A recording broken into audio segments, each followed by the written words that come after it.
নমস্কার, কেমন আছেন সবাই? আশা করছি খুব ভালো আছেন, সুস্থ আছেন। আমরাও ভালো আছি।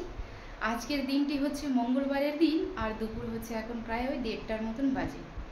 কালকে হচ্ছে গণেশ পুজো, মানে গণেশ পুজোর লগ্ন শুরু হয়ে গেছে। আজকে হচ্ছে দুপুর 1টা থেকে কালকে ওই 2:20 পর্যন্ত দুপুরে থাকবে। তো গণেশ পূজা যেহেতু আছে, তো গনু বাবার জন্য তো মোদক না বানালে তো একদমই চলবে না, কারণ হচ্ছে ওনার ভীষণ প্রিয় একটি মিষ্টি, আর সঙ্গে লাড্ডুগুলো তো থাকবেই। তো মোদক আমি বাড়িতে বানাতে পারি। বিয়ের আগেও আমি বাড়িতে যখন ছিলাম 1-2বার মোদক বানিয়েছি। একদম দুধ দিয়ে করব, দুধ আর চিনি দিয়ে, আর কিছু দিব না। তো রান্নাঘরে চলে এসেছি, মোদকটা আজকে বানাবো, কারণ কালকে সময় হবে না। মোদকটা বানিয়ে রাখতে হবে, সেট হতেও সময় লাগে মোদকটা। মোদক বানাবো, আরও অনেক কিছু ভোগে রান্না করব। তো আপনারা সঙ্গে থাকবেন, ফুল ব্লগটি অবশ্যই দেখবেন, আশা করছি ভালো লাগবে। চলুন এবার চলে এসেছি রান্নাঘরে। কিছুই না, মাত্র দুধ থেকে 3টে জিনিসেই খুব সুন্দর এই দুধ দিয়ে মোদক বানানো যায়, আর খুবই সহজ জানেন। খুবই চটাপট করে এই মোদকটি রেডি হয়ে যায়। গ্যাসটিকে প্রণাম করে গ্যাসটি জ্বালালাম, আর হচ্ছে ঠাকুরের বাসনগুলোই নিয়ে এসেছি। আর আজকে খাবারেও নিরামিষই রান্না হয়েছে, যেহেতু গণেশ পুজোর ভোগ রান্না করব, যার জন্যে কড়াইয়ের মধ্যে 2 চামচের মতন দিয়েছি জল। যে কোনো সময় পায়েস বা দুধের কোনো জিনিস বানানোর আগে না কড়াইতে অল্পখানি জল দিয়ে বানালে ভালো হয়। দাঁড়ান, এবার দুধের প্যাকেটটা কেটে নিয়ে দুধটা ঢেলে দিচ্ছি। দুধ আরও বেশি থাকলে আরও ভালো, তবে আমার এইটুকু দুধেই হয়ে যাবে।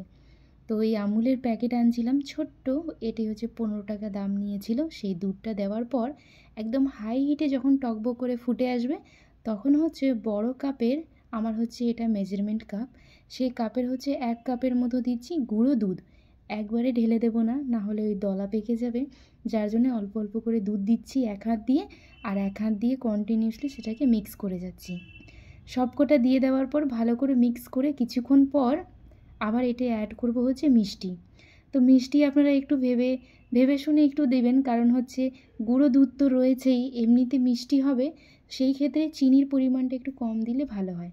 তো আমি যেহেতু 1 কাপের মতো নিয়েছি গুঁড়ো দুধ, যার জন্যে হাফ কাপেরও খুবই অল্প দিয়েছি চিনি, কারণ আমার মনে হচ্ছে মিষ্টিটা এইটুকুতেই হয়ে যাবে। বেশি মিষ্টি দিলে আবার খাওয়াও যায় না, একটু লাইট মিষ্টি দিয়েই বানাবো। দাঁড়ান, ভালো করে মিক্স করে নিই। তারপরে এবার অ্যাড করব হচ্ছে চিনি।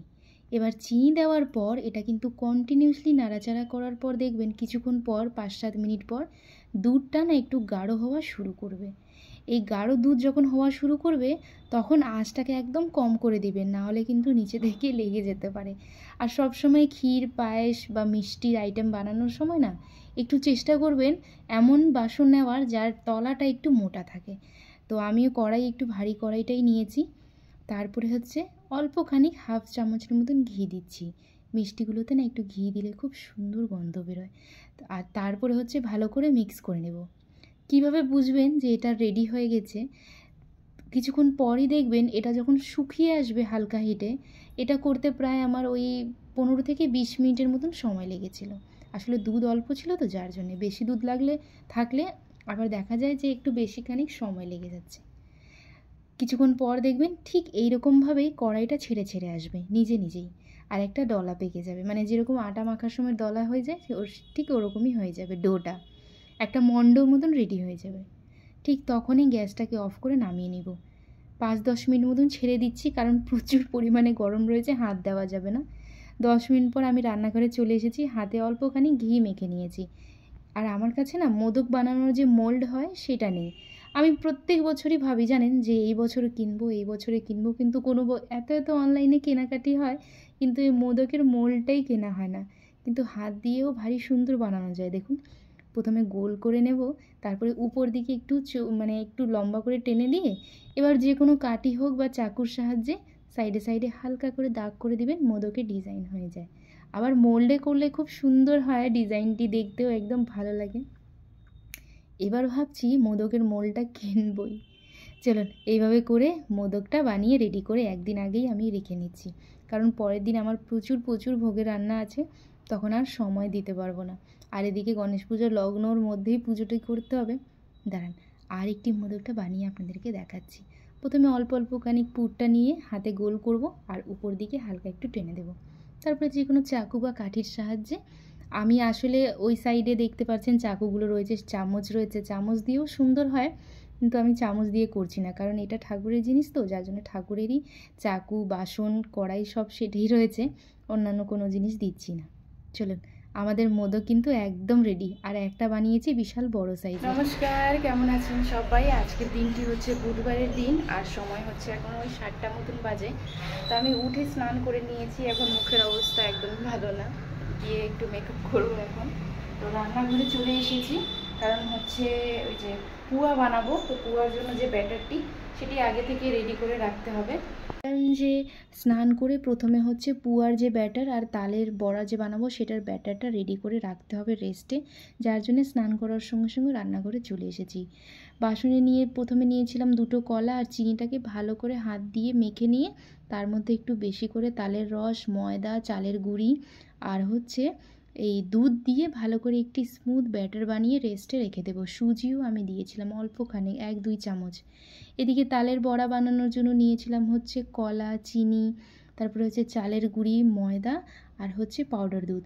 পাউডার দুধ হচ্ছে আমি ওই মালপুয়া বানাবো, যে তালের পুয়া যেটি বানাবো সেটার মধ্যেও একটু দেবো।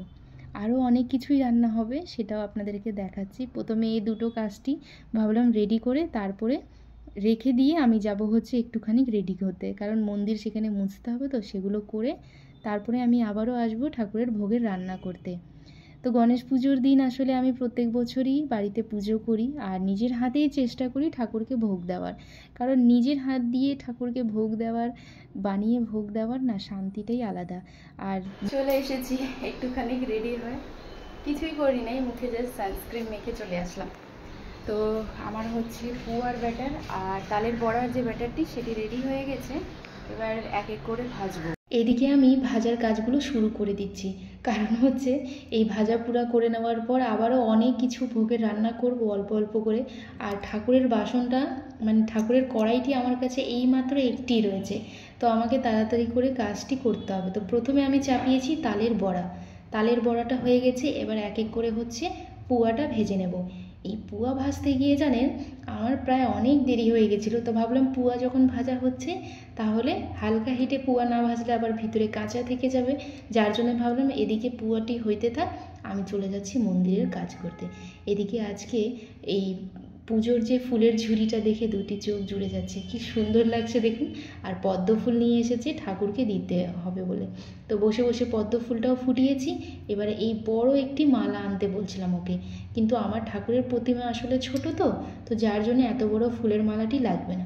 তো এখান থেকে কেটে কেটে আমি ছোট ছোট করে মালা বের করব, আর বাদ বাকি ঠাকুরগুলোকে পরিয়ে রাখবো। এদিকে মন্দিরের কাজও করছি, আর এদিকে বারে বারে উঠে যাচ্ছি, ওই পুয়া মানে ভাজতে একটু সময় লাগছে। তো পুয়া ভাজা আমার প্রায় শেষ হয়ে গেছিলো, মানে এদিকে কাজ করছিলাম সেখানে পুয়াও ভাজাভাজির কাজ হচ্ছিল। তারপরে এখন হচ্ছে লুচি ভাজবো। লাল আটাটা মেখেছি আর তেলটাকে একদম হাই হিটে গরম করে নিয়ে লুচিটা ভেজে নিচ্ছি। লুচির পর হচ্ছে বানাবো পায়েস, আর পায়েসের চাল কিন্তু আজকের বাজার থেকে কিনে আনি নাই, ধনিয়াখালি থেকে একজন দাদা হচ্ছে এই পায়েসের চালটি এনে দিয়েছেন।